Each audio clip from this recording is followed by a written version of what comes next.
안녕하세요. 저는 최근 이혼을 하고 혼자서 딸아이를 키우고 있는 여자입니다. 왜 그런 말이 있잖아요. 결혼은 미친 짓이다.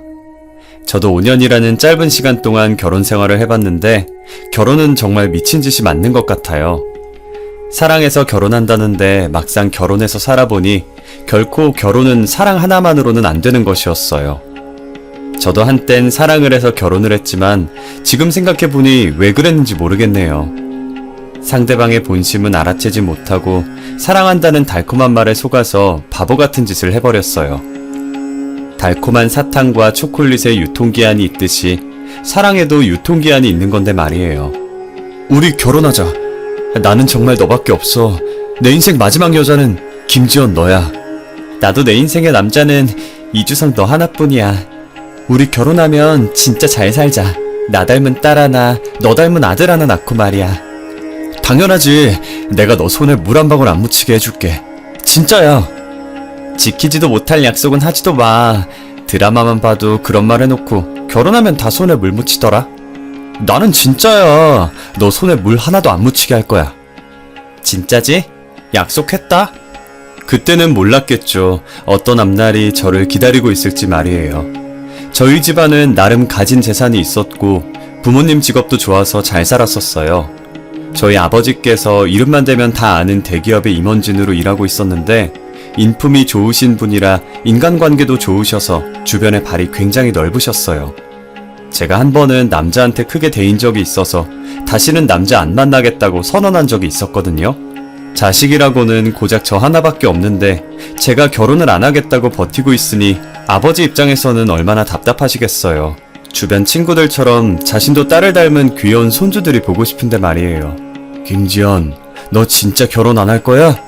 남자가 걔 하나만 있는 것도 아니고 세상에 괜찮은 남자들이 얼마나 많은데 그런 애 때문에 혼자 저러고 있어?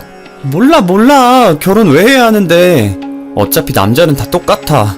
나쁜 자식, 내가 얼마나 잘해줬는데 다른 사람도 아니고 내 친구랑 바람이 나. 진짜 결혼 안 한다고 했다?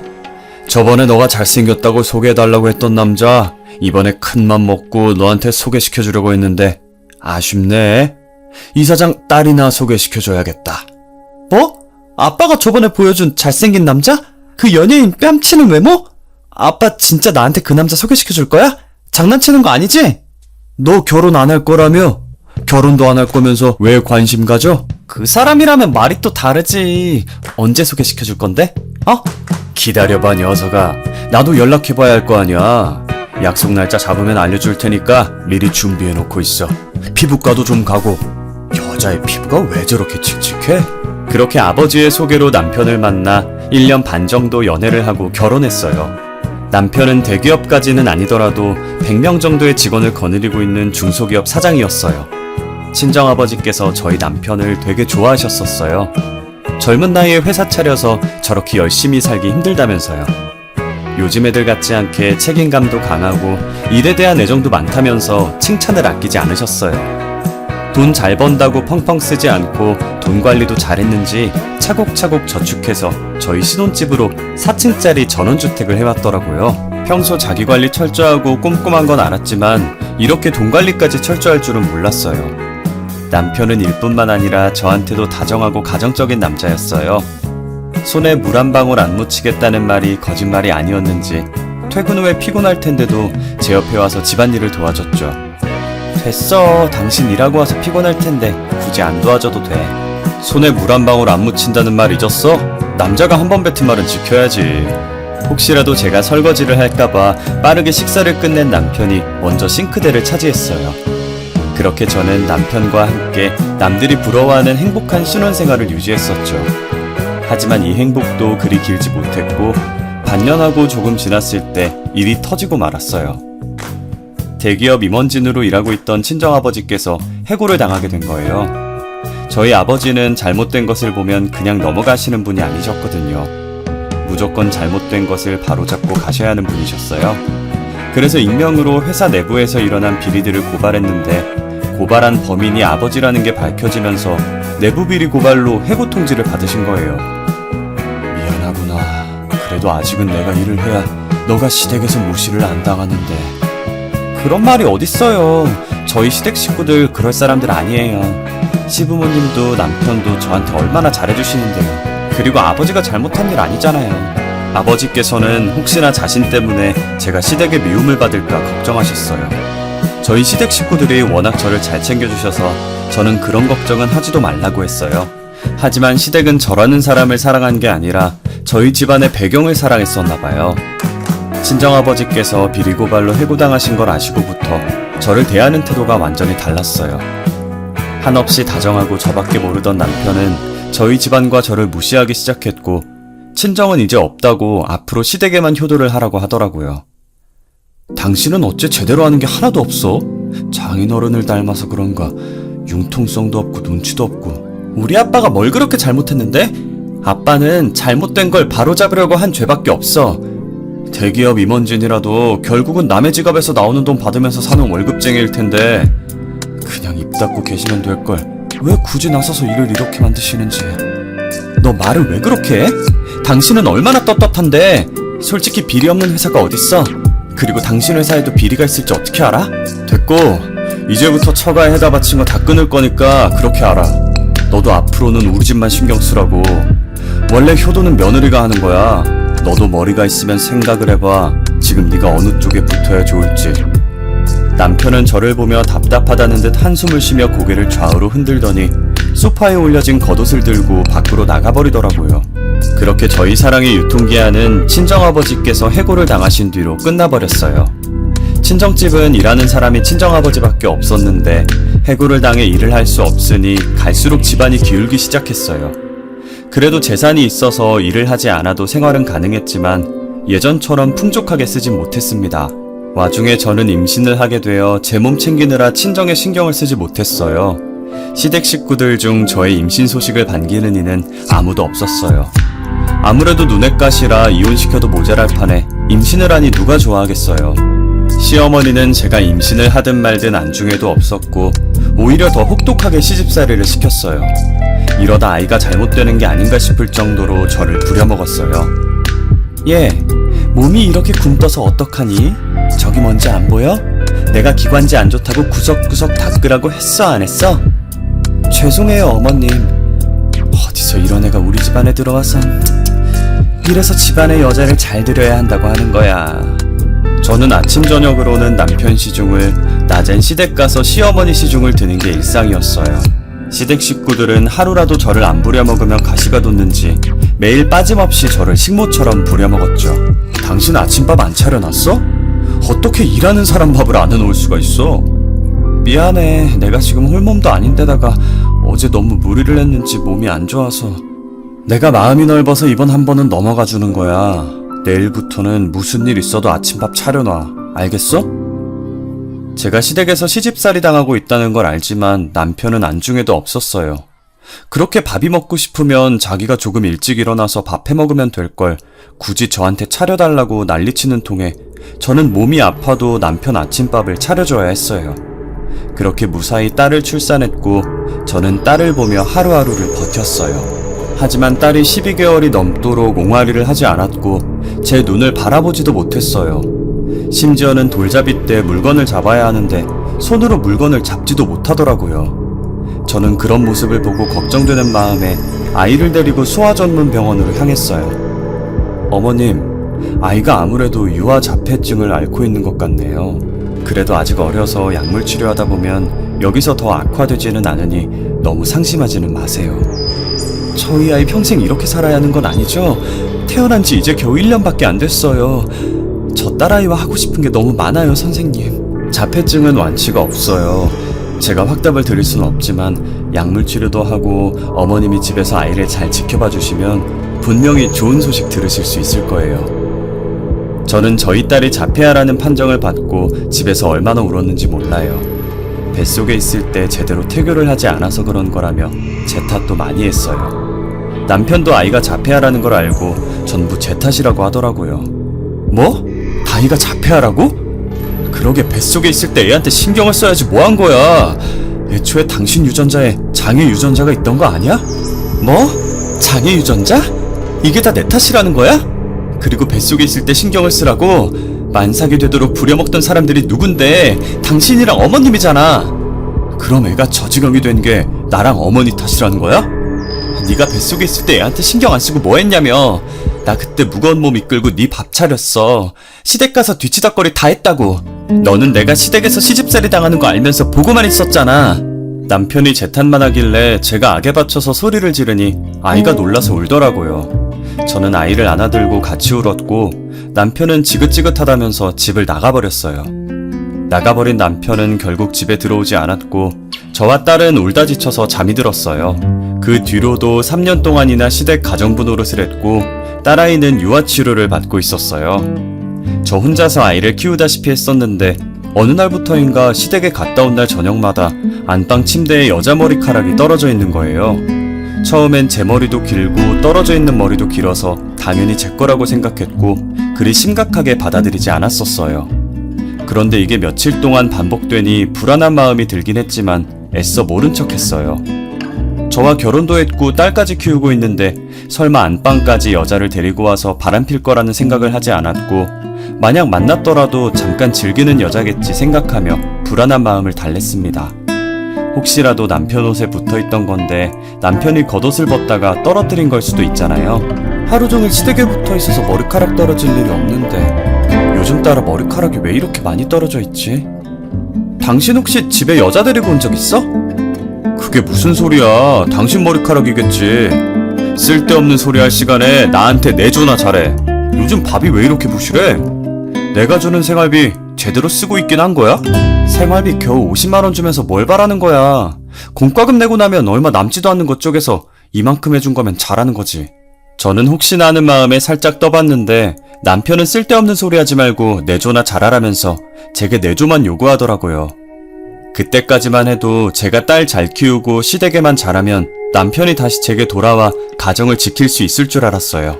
하지만 머리카락은 계속 떨어져 있었고 저는 남편 몰래 안방에 소형 CCTV를 설치했어요. 남편이 잘 때 몰래 녹화된 영상을 확인했더니 역시나 예상대로 여자를 안방에 들였더라고요. 남편은 제가 영원히 모를 줄 알고 3년 동안이나 계속 여자를 들인 것이었어요. 그 여자는 마치 저 보란 듯이 안주인처럼 행동을 하면서 침실에 일부러 머리카락을 떨어뜨리고 있더라고요. 자기야, 얼른 와. 여자 기다리게 하는 거 아니다. 조금만 기다려봐. 내가 며칠 전에 아주 기가 막힌 와인을 사왔단 말이야. 와인? 안 그래도 와인 먹고 싶었는데 잘 됐다. 와인에 어울리는 옷으로 갈아입어 볼까? 머리도 좀 빗고 간만에 친구들한테 자랑 좀 해야겠어. 여자는 한두 번이 아닌 듯 자연스럽게 제 옷장을 뒤져서 옷을 갈아입었고 제 화장대에 있던 빗으로 자신의 머리를 빗더니 떨어진 머리카락들을 치우지도 않았어요. 저는 이대로 두면 안 되겠다는 생각에 시어머니를 찾아갔어요. 어머님, 그이가 아무래도 바람을 피우고 있는 것 같아요. 뭐? 바람? 너 증거는 가지고 그런 말 하는 거야? 증거도 없이 우리 아들 바람 핀다고 몰아가면 안 되는 거 아니니? 제가 증거도 없이 어머니께 찾아왔겠어요? 여기요. 이 영상이 그 증거예요. 아니, 너가 얼마나 내조를 못했으면 우리 아들이 딴 맘을 가져. 너가 매력이 있으면 내 아들이 딴 여자한테 눈길이나 줬겠어? 하여간 며느리 하나 잘못 들여가지고. 이걸 보시고도 제 탓을 하시는 거예요? 잘못은 어머님 아들이 했는데요? 너 이거 네 시아비한테는 절대 말하지 마. 알겠지? 내가 어떻게든 아들 설득해 볼 테니까 넌 그냥 입 다물고 있어. 네 시아버지 알면 너 죽고 나 죽는 거야. 알겠어? 시어머니는 어떻게든 자기가 설득해 보겠으니 시아버지께는 입도 뻥끗하지 말라고 제게 신신당부를 하시더라고요. 저희 시아버지께서 고위공무원이라서 매사에 엄청 엄격하시거든요. 아마 이 사실을 아시면 남편은 그대로 집에서 쫓겨나야 할 거예요. 저는 남편을 되돌릴 수 있다며 호언장담하시던 시어머니만 믿고 있었는데 그날 이후로도 남편은 쭉 그 여자를 만나고 있었어요. 바뀐 게 없었죠. 심지어 그 관계는 1년 동안이나 지속되었습니다. 아마 시어머니가 남편에게 제가 불륜 사실을 알고 있다고 말하셨을 텐데도 아랑곳하지 않고 여자랑 노느라고 집에 늦게 들어오더라고요. 이 늦은 시간까지 말도 없이 어디 갔다 오는 길이야? 내가 어디 가는지 너한테 일일이 보고해야 돼? 나 피곤해. 너 아니어도 피곤할 일 많으니까 시비 걸지 마. 어디 갔다 온 건지 물은 게 시비야? 도대체 어떤 부분이 시비인 건데? 말꼬리 그만 물어. 남자 하는 일에 여자가 끼어드는 거 아니니까. 지금이 조선시대야? 아내로서 물어볼 수도 있는 거 아니야? 내가 아까 피곤하다고 했지. 참견 좀 하지마. 네가 아내라고 내 일거수일투족 다 알아야 되는 거 아니잖아. 내일 본가에서 김장한다며? 난 신경 쓰지 말고 네 할 일이나 챙겨. 남편은 제가 어디 갔다 왔냐고 물을 때마다 여자는 남자가 하는 일에 끼어드는 거 아니라며 저를 시댁 가정부 정도로만 생각하고 아내라고 생각하지 않는 것 같았어요. 제가 이런 취급을 받으면서까지 남편이랑 살아야 할까 고민을 많이 했어요. 솔직히 친정아버지께서 일만 안 한다 뿐이지 재산은 많으시거든요. 저 혼자 아이 키울 수 있게 지원도 아끼지 않으실 뿐이고요. 저는 그날 몇 시간 고민 끝에 남편과 이혼을 해야겠다는 결론을 냈고 그 여자의 흔적을 하나둘씩 모아서 이혼 소송할 준비를 시작했습니다. 그러기 위해선 그 여자에 대한 정보가 필요했고 몰래 뒷조사를 했어요. 그 여자는 남편의 비서였고 그 여자 명의의 계좌로 돈이 빠지고 있더라고요. 이 여자 이거 뒤가 굉장히 구리더만요. 뭐 한다고 매달 2억씩이나 빼돌렸을까. 이거 이체 내역 알 수 있는 방법은 없어요? 잠깐만 기다려보시죠. 이거 죄다 술집뿐인데요. 근데 여기에 찍힌 통장만 2억이지 이런 사람들 보면 다른 쪽으로도 돈 빼돌렸을 겁니다. 알아낼 수 있는 방법 없나요? 본인 통장으로 찍힌 게 아니면 저도 어떻게 찾아낼 방법이 없어요. 한 가지 방법이 있긴 한데 그게 뭔데요? 국세청에 신고해서 세무조사 들어가게 하는 방법밖에 없어요. 그 여자가 빼돌린 돈의 출처가 뭔지 자세히 알아보니 남편의 회사 자금이었던 거예요. 똑같은 계좌에 매달 2억씩 보내면서 경비 처리를 했고 그 돈으로 술집을 드나들며 남편 몰래 돈을 펑펑 쓰고 있었어요. 이런 사람들은 다른 쪽으로도 돈을 빼돌리고 있을 가능성이 높다면서 그거 알아내려면 국세청에 신고해야 한다길래 시아버지를 찾아갔어요. 사실 저희 시아버지께서는 국세청 고위직 공무원이셨거든요. 시아버지는 평소 엄격하지만 청렴한 사람을 좋아하고 비리를 세상에서 제일 싫어하는 사람입니다. 그래서 저희 친정아버지께서 내부 비리 고발로 해고를 당하셔도 별말 없으셨었거든요. 남편과 시어머니만 난리를 쳤었고요. 저는 시댁에서 평소처럼 시집살이를 하다가 시어머니가 백화점에 간 사이에 시아버지께 모든 사실을 털어놓았어요. 아버님, 사실은 몇 년 전부터 남편이 바람을 피고 있어요. 그것도 자기 회사 비서랑 말이에요. 뭐야? 너는 왜 그걸 이제 얘기를 해? 바람 피는 거 알았으면 바로 나한테 말을 해야지. 잠깐 놀다 말 여자인 줄 알았어요. 그런데 그게 중요한 게 아니에요. 그 여자가 남편 회사 자금을 횡령하고 있었더라고요. 여기 이체 내역서랑 거래 내역서 보세요. 아니 이게 뭐야? 2억? 2억씩 얼마나 빼돌린 거야? 아마 그 돈 말고도 빼돌린 돈이 있을 것 같아요, 아버님. 제가 할 수 있는 게 없어서 이렇게 아버님께 부탁을 드리게 됐네요. 네 말 무슨 말인지 잘 알았다. 이체 내역서랑 거래 내역서는 내가 들고 있어도 되겠니? 그럼요, 제가 드린 거 다 챙기세요. 죄송하고 감사합니다. 네가 죄송할 게 뭐 있니? 자식 잘못 키운 내 잘못이구나. 그렇게 시아버지는 그 여자의 이체 내역서와 거래 내역서를 챙기셨고 남편 회사는 세무조사에 들어가게 되었어요. 남편은 울며 겨자 먹기로 세무조사를 당했고 비서가 매달 2억씩 빼돌린 것 이외에도 간 크게 사장인 남편 몰래 비자금을 모으고 있었던 게 밝혀졌어요. 멍청한 남편은 사랑하는 여자가 돈 빼돌릴 생각은 전혀 못했는지 배신감에 회사에 주저앉아 울었다고 하더라고요. 네가 그 녀석 우는 꼴을 봤어야 했어. 나만 보기 아까웠는데. 그래서 그 여자는 어떻게 돈을 빼돌린 거래요? 아들 몰래 가짜 세금 계산서를 만들어서 빼돌렸더라고. 세무조사 들어가면서 전부 들키니까 도망가 버렸어. 그럼 잡아야죠. 해외라도 뜨면 어떡해요?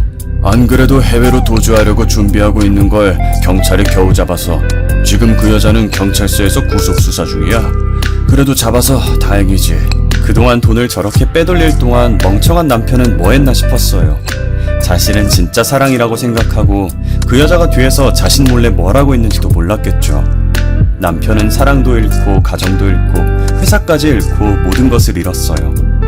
어떻게 이런 시아버지 밑에서 저런 아들이 태어났는지 시아버지는 자신의 아들이 비서한테 당했는데도 불륜을 저지른 아들을 대놓고 싫어하셨어요. 아버지가 어떻게 이래요? 아들한테 어떻게 이렇게 하실 수가 있냐고요. 아버지 때문에 투자자들이 투자금을 다 빼버렸어요.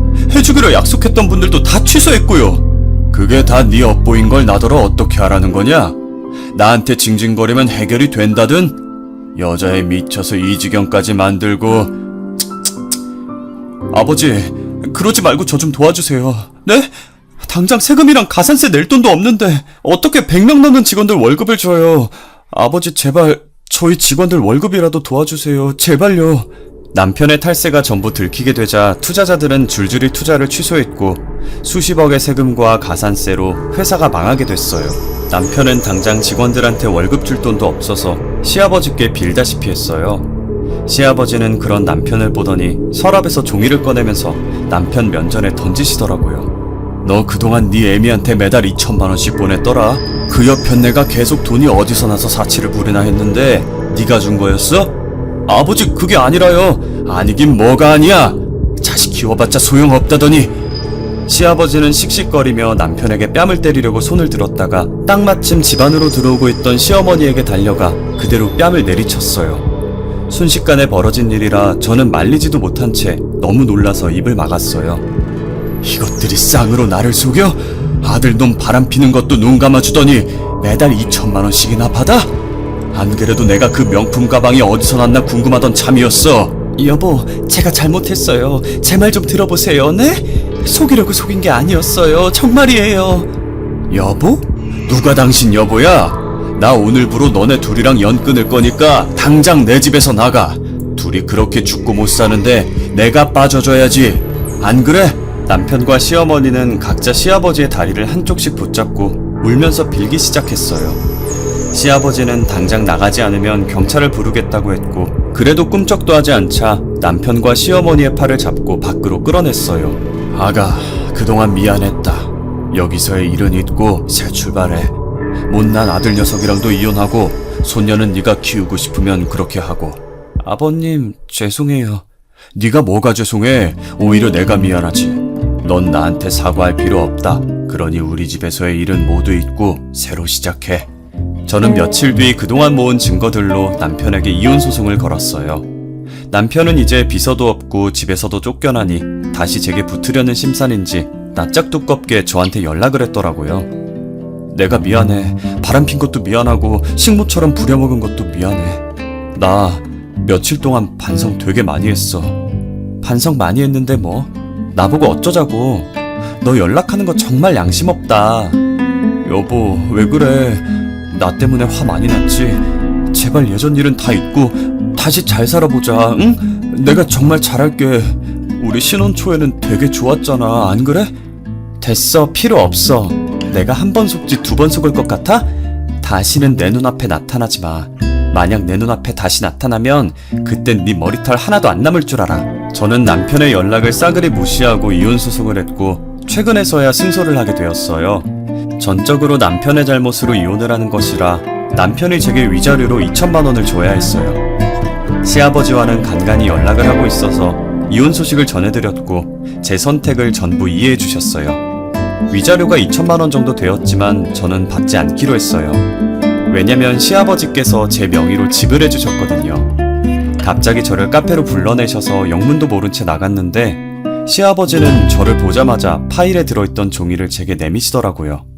그동안 우리 집안 며느리로 있느라 수고 많았다. 며느리 노릇하느라 얼마나 힘들었어. 약소하지만 내가 줄 수 있는 게 이것밖에 없구나. 아버님, 이게 뭐예요? 건물 계약서를 왜 저한테? 며느리랑 손녀한테 주는 마지막 선물이라고 생각해줘. 아버님, 저는 이거 받을 수 없어요. 무슨 소리야? 너는 충분히 받을 자격이 돼. 이보다 더 큰 걸 해주고 싶었는데 못난 시아버지, 할아버지라 너무 미안하구나. 제가 안 받으려고 하자 시아버지는 건물 계약서만 두고 먼저 자리를 뜨셨어요. 친정 부모님께도 말하니 그냥 받으라고, 안 받으면 시아버지 마음이 불편할 거라고 하시더라고요. 그래서 저는 현재 시아버지께서 사주신 집에 들어가서 딸과 함께 살고 있어요. 여전히 시아버지와는 연락도 하고 가끔 저희 집에도 오셔서 생활비 조금과 딸 용돈을 주시곤 하세요. 제가 안 받겠다고 해도 돈을 집안으로 던지고는 빠르게 나가버리십니다. 저는 어쩔 수 없이 돈을 받아들고 문자로 고맙다는 인사를 해요. 시아버지께서는 그렇게라도 저희 딸에게 할아버지 노릇을 하고 싶어 하셨어요. 만약 시아버지께서 저희 딸이 보고 싶다고 하시면 언제든 보여줄 생각이에요. 요즘 딸과 둘이 살면서 드는 생각인데 왜 진작 이혼을 하지 않았나 싶어요. 처음엔 남편이 밖에서 여자들을 만나고 다녀도 제 가정만 지키면 괜찮을 줄 알았거든요. 그런데 지금 생각해보면 사랑도 없이 껍데기만 부부인 게 무슨 소용이 있나 싶고 시집살이 살면서 왜 그렇게까지 미련하게 버텼는지 5년이 넘는 시간이 후회가 되네요. 시간을 돌릴 수 있다면 더 험한 꼴 보기 전에 이혼을 했을 거예요. 아니 아예 그 인간이랑은 결혼 자체를 하지 않았을 거예요. 지금 제 이야기를 들을지는 모르겠지만 만약 듣는다면 한마디 해주고 싶네요. 야 이주성, 너 같은 똥차가고 나한텐 벤츠 오더라? 그러니까 귀찮게 연락 그만두고 내 앞길 막지 마라. 머리털 다 뽑아버리기 전에.